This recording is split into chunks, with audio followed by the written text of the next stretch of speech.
Hello everyone, this is Ravi Jha.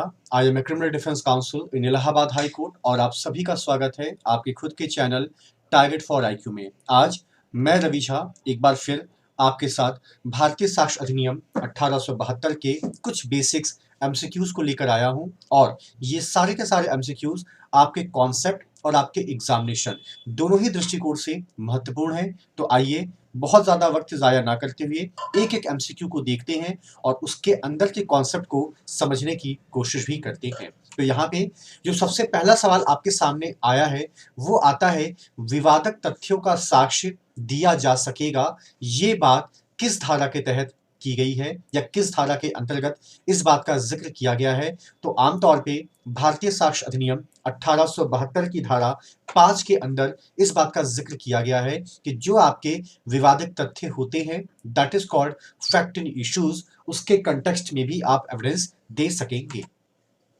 उसके बाद यहाँ पे अगला सवाल आपसे ये पूछा जाता है कि वो कौन से तथ्य होते हैं जिन्हें साबित करने के लिए साक्ष्य अमूमन दिए जाते हैं। पहले वो आपके विवादक तथ्य होते हैं, डिस्प्यूटेड फैक्ट, और दूसरे कि उनके अंदर एक रिलेवेंसी भी होनी चाहिए, यानी कि सुसंगतता भी होनी चाहिए। तो आमतौर पे जो आपके दोनों विकल्प हैं, अगर हम उन दोनों को कंबाइंड कर दें तो विवादक और सुसंगत तथ्य ही हैं जिन्हें आमतौर पे साक्ष्य को साबित करने के लिए उनको इंट्रोड्यूस किया जाता है। उसके बाद अगर आपसे ये सवाल पूछा जाता है कि भारतीय साक्ष्य अधिनियम की वो कौन सी धारा है जिसको कि साक्ष्य विधि की आधारशिला कहा जाता है, तो वो है आपकी धारा 5। उसके बाद खा की हत्या के लिए का पर मुकदमा चला, का ने डंडे से मारा था, तो विवादक तथ्य क्या नहीं होगा। का खा को डंडे से मारना विवादक तथ्य है। का की मार से खा की मृत्यु होना, ये भी विवादक तथ्य है। का खा को मार डालने का आशय रखना, ये भी विवादक तथ्य है। लेकिन का डंडा ले जाते हुए खेत पर जाना, तो आमतौर पे ये आपका विवादक तथ्य नहीं होगा, क्योंकि ऐसा हो सकता है कि वो किसी और भी कार्य के दृष्टिकोण से वो इन चीजों को लेकर जाता हो। उसके बाद जब हम बात करते हैं रस जस्टे की, तो आमतौर पे इसका अभिप्राय है एक ही समव्यवहार का नियम या एक ही समव्यवहार का भाग। उसके बाद यहाँ पे फिर आपसे एक सवाल पूछा जाता है कि निम्नलिखित में से कौन से साक्ष्य में ग्राह्य नहीं होता है यदि अपमान लेख पत्राचार का अंग निर्मित करने वाले एक पत्र में है, तो संपूर्ण पत्राचार। तो आमतौर पे आप इसको ग्राह्य कंसीडर्ड नहीं करते हैं, लेकिन उसके अलावा प्रहार हो जाने के उपरांत एक दर्शक के द्वारा बोले गए शब्द, ये आपका ग्राह्य है। एक सुसंगत वार्तालाप का एक समकालिक टिप रिकॉर्ड, ये भी ग्राह्य है। एक ऐसे साक्षी का साक्ष्य कि मृतक ने उसे क्या कहा था, जिसने मात्र एक द्रुत गतिमान वाहन को देखा था परंतु दुर्घटना को नहीं, ये भी अपने आप में एक ऐसा साक्ष्य है जिसको कि ग्राह्य कहा जाता है। उसके बाद जब हम अगले सवाल पर आते हैं, तो एक सवाल आपसे कई बार और पूछा जा सकता है कि निम्नलिखित में से किस मामले में अनुश्रुत साक्ष्य ग्राह्य नहीं होते हैं। आमतौर पे यदि कथन विवादक समव्यवहार का एक भाग है, तो यहाँ पे उनको ग्राह्य माना जाता है। यदि कथन एक मृत व्यक्ति का है, जब वह उसकी मृत्यु के कारण से संबंधित हो। आप लोगों ने मृत्युकालिक कथन या डाइंग डिक्लेरेशन का नाम जरूर सुना होगा, लेकिन जहां प्रत्यक्षदर्शी साक्षी ने तथ्य किसी अन्य व्यक्ति को बताए, वह उस अन्य व्यक्ति का कथन है, तो आमतौर पे ये जो आपका हियरसे एविडेंस है, ये आपका एडमिसिबल बिल्कुल भी नहीं होगा। उसके बाद यहाँ पे एक केस लॉ आपसे यकीनन पूछा जाता है। सवलदास बनाम बिहार राज्य का वाद सिद्धांत सिद्ध केस से संबंधित है। तो आमतौर पे ये जो सवलदास बनाम बिहार राज्य का वाद सिद्धांत है या जो वाद आपका है, ये आमतौर पे रस जस्टे के नियम से संबंधित है। उसके बाद अगर हम बात करते हैं तो रस जस्टे को लेके एक सवाल और आता है और उसका जिक्र उसी रूप में किया जाता है, उसी समव्यवहार का भाग बनना। उसके बाद अगर हम बात करें कि एक ही समव्यवहार के भाग हेतु कौन सी चीजें आवश्यक नहीं है, तो यहाँ पे अगर आप आवश्यक को देखेंगे तो समय का सामीप्य है, स्थान की एकता है, कार्य की सातत्य है, लेकिन सामान्य आशय ये आपका आवश्यक तत्व बिल्कुल भी नहीं है। उसके बाद अगर हम साक्ष्य अधिनियम की धारा 7 को देखते हैं, तो ये अवसर को बताता है, कारण को बताता है, प्रभाव को बताता है, लेकिन ये आपके ऑब्जेक्ट यानी कि प्रयोजन को बिल्कुल भी नहीं बताता है। और यहाँ से एक सवाल आपको देखने को जरूर मिलता है। उसके बाद जब हम धारा 7 के अंतर्गत सुसंगत तथ्यों को देखते हैं तो आमतौर पे वे तथ्य जो विवादक तथ्यों अथवा सुसंगत तथ्यों का कारण है, वे तथ्य जो विवादक तथ्यों का प्रभाव है, वे तथ्य जो सुसंगत तथ्यों के घटित होने का कारण है। तो आमतौर पे जब हम धारा 7 को देखते हैं तो आमतौर पे ये सारे के सारे स्टेटमेंट उस धारा के अंतर्गत आपके पूर्ण रूप से सुसंगत ही माने जाते हैं। उसके बाद जब हम विचारहीन प्रश्न यह है कि का ने खा को लूटा, खा की जेब में रुपए थे, यह सुसंगत तथ्य है। खा ने का को रुपए बताए थे, यह भी सुसंगत तथ्य है। खा ने का के पुत्र को कहा था कि उसके पास रुपए हैं, ये भी तथ्य है। खा ने अन्य व्यक्तियों से कहा था कि उसके पास रुपए हैं, सुसंगत तथ्य नहीं है, क्योंकि अन्य व्यक्तियों में यहाँ पर का आ तो सकता है, लेकिन यहाँ पर का जिक्र अमूमन आपको देखने को नहीं मिलता है। उसके बाद एक सवाल यहाँ पर और पूछा गया है कि क्या ए के साथ बलात्कार किया गया के मामले में निम्नलिखित तथ्यों में से असत्य कथन का जिक्र करिए। तो अभिकथित बलात्कार के अल्पकाल पश्चात उसने अपराध के बारे में परिवाद किया, वे परिस्थितियां जिनके अधीन तथा वे शब्द जिनमें परिवाद किया गया धारा 8 के अधीन सुसंगत है, बिल्कुल सही है। ए ने परिवाद किए बिना कहा मेरे साथ बलात्कार किया गया है, धारा 8 के अधीन आचरण के रूप में सुसंगत है, ये कथन आपका पूर्ण रूप से गलत है। उसके बाद एक सवाल आप एक और आता है कि क्या खा की प्रति का 10,000 रुपए का देनदार है, और यह तथ्य कि का ने गा से उधार मांगा कि घा ने ग से का की उपस्थिति में कहा था कि मैं तुम्हें सलाह देता हूं कि का पर भरोसा ना करो, क्योंकि खा के प्रति का 10,000 रुपए का देनदार है और का कोई उत्तर दिए बिना चला गया, तो ये भी अपने आप में एक सुसंगत स्टेटमेंट की परिभाषा के दायरे में आता है। उसके बाद जब हम धारा 8 की बात करते हैं तो ये किन तथ्यों के संबंध में सुसंगति का नियम बताती है, तो आमतौर पे ये प्रेरणा, हेतु, तैयारी और आचरण, इन सभी के संदर्भ में धारा 8 का जिक्र आपको देखने को मिलता है। उसके बाद जब हम बात करते हैं कि निम्नलिखित में से कौन से साक्ष्य में सुसंगतता नहीं होती है, तो कोई परिवाद किए बिना लूट के कृत्य का कथन, ये एक ऐसा कॉन्सेप्ट है जहां पर आपको सुसंगतता नजर नहीं आएगी। उसके बाद जब हम एक सवाल और देखते हैं कि का खा के कुत्ते के द्वारा जिसका हिंसक होना खा जानता था किए गए नुकसान के लिए वाद लाता है, यह तथ्य कि कुत्ते ने पूर्व में भी अलग अलग व्यक्तियों को काटा था और उन्होंने भी खा से शिकायतें की थी, ये भी अपने आप में एक प्रकार का सुसंगत स्टेटमेंट ही होगा।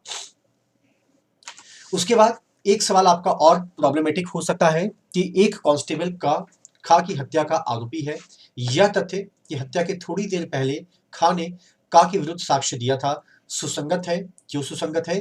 क्योंकि यह हत्या का हेतु हो सकता है, इसमें कोई दो राय नहीं है। उसके बाद एक आपसे केस लॉ पूछा जा सकता है कि किस प्रकरण में ऑनरेबल कोर्ट के द्वारा यह कहा गया कि हेतु मस्तिष्क की दशा, आंदोलन, प्रतिशोधपूर्ण भावनाओं से भरा मन ना तो अपने आप में कोई अपराध है और ना ही अपराधी को घटना से जोड़ने के लिए पर्याप्त है।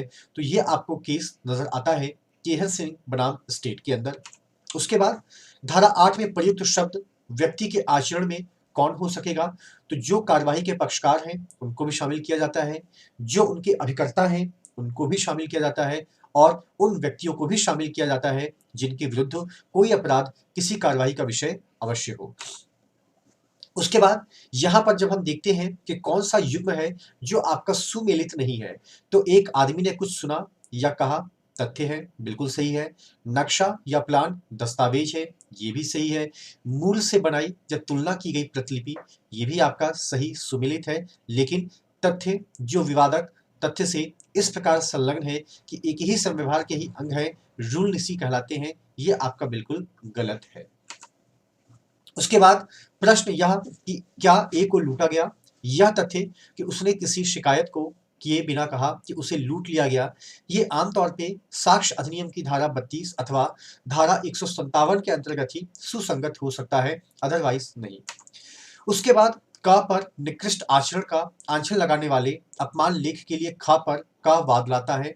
खा प्रतिज्ञान करता है कि वह बात जिसका अपमान लेख होना अभिकथित है सच है।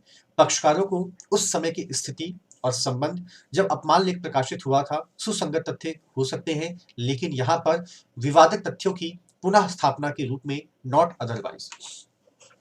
उसके बाद यहां पर आपको आइडेंटिफाई करना है कि कौन सा कथन आपका सत्य नहीं है।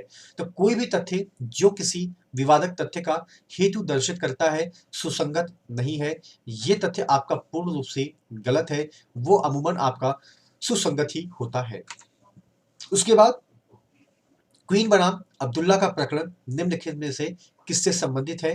तो ये आपके कंडक्ट यानी कि ये आपके आचरण से संबंधित होता है। उसके बाद जब हम देखें तो यहाँ पर एक सवाल आपसे और प्रॉब्लम के रूप में आ सकता है कि क्या आ के साथ बलात्संग किया गया था? यह तथ्य कि उसने परिवाद किए बिना कहा मेरे साथ बलात्संग किया गया है, आचरण के रूप में ये आपका सुसंगत नहीं माना जाएगा। उसके बाद किस वाद में लेमिंगटन रोड शूटिंग षड्यंत्र के रूप में हम जानते हैं? तो आमतौर पे ये केस लॉ था आपका मिर्जा अकबर बनाम किंग एम्परर। उसके बाद शिनाख्त परेड के संदर्भ में अगर हम महत्वपूर्ण वाद की बात करते हैं तो ये आपको रामनाथन बनाम तमिलनाडु स्टेट में देखने को मिलता है। उसके बाद एक सवाल यहाँ पर आपसे और पूछा गया है कि उच्चतम न्यायालय ने इस तथ्य को महत्व दिया है कि अभियुक्त उसी गांव का था, स्वाभाविक रूप से अभियोजन पक्ष के साक्षी उसको जानते थे और इसलिए लालटेन के प्रकाश में उसे पहचाने होंगे। ये बात आपकी कही गई थी राम गौतम चौधरी बनाम स्टेट ऑफ बिहार में।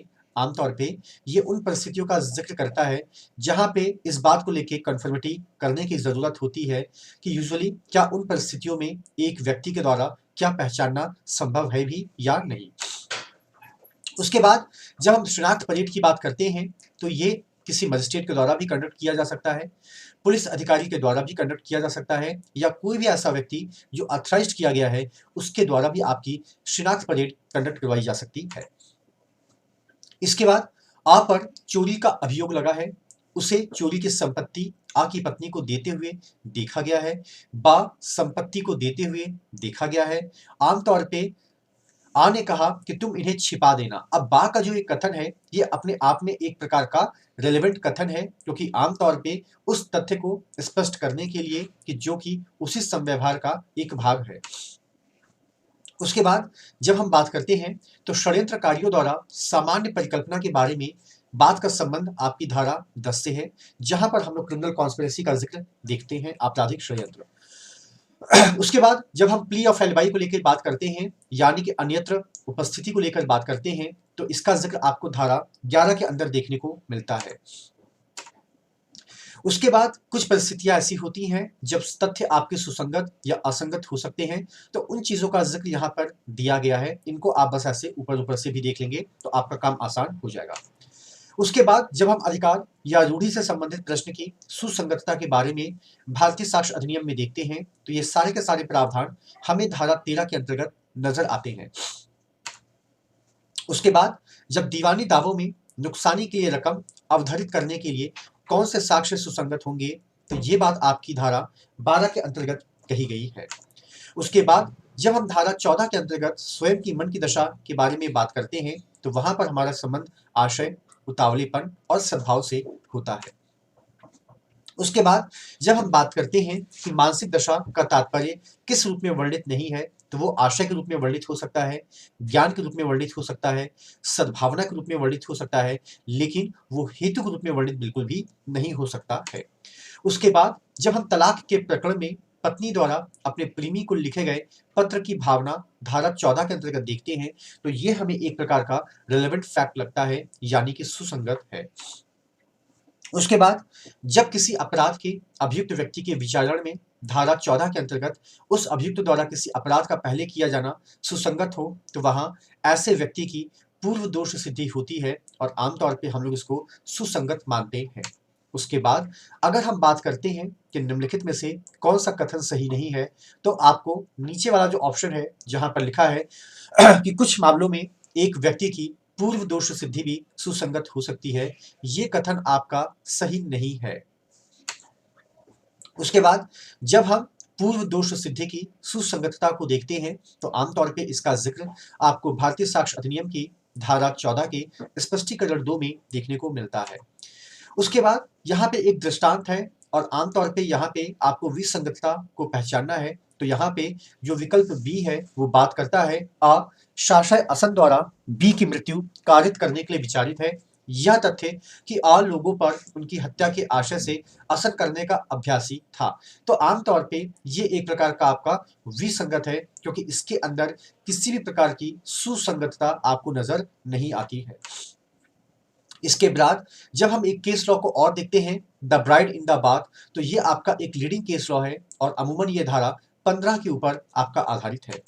इसके बाद जब हम कारोबार के अनुक्रम के अस्तित्व के संबंध में सुसंगतता के प्रावधान किस धारा के अंतर्गत का जिक्र करते हैं, तो ये बात आपको धारा 16 के अंदर देखने को मिलती है। उसके बाद ए चुराए गए माल को चोरी का जानते हुए भी प्राप्त करने का अभियुक्त है, वह यह सिद्ध करने का प्रस्ताव करता है कि उसने उनको उनके मूल्य से कम पर बेचने से इनकार कर दिया, सिद्ध कर सकता है, क्योंकि यह विवादक तथ्य से प्रभावित आचरण का एक प्रकार का स्पष्टीकरण है। तो ये कुछ बेसिक चीजें हैं जिसके बारे में आपको भारतीय साक्ष्य अधिनियम के बारे में जानना भी होगा और समझना भी होगा। यहाँ पर जो सवाल आपसे सेक्शन बेस्ड है, आमतौर पे ये पूरा का पूरा चैप्टर आपका रिलेवेंसी ऑफ फैक्ट के ऊपर ही बेस्ड है। तो यहाँ पे अगर आप देखेंगे तो आपको ये पता चलेगा कि अमूमन या तो सवाल आपसे पूछे जाएंगे डायरेक्ट, और या तो सवाल आपसे पूछे जाएंगे इलस्ट्रेशन बेस्ड। तो इन चीजों को भी एक बार आप सरसरी निगाह से जरूर देख लीजिएगा। तो आज के लिए इतना ही, फिर आपके साथ अगली वीडियो में मुलाकात होती है, जहां पर भारतीय साक्ष्य अधिनियम के कुछ और महत्वपूर्ण और बेसिक एमसीक्यू को लेकर आपके साथ चर्चा जरूर की जाएगी।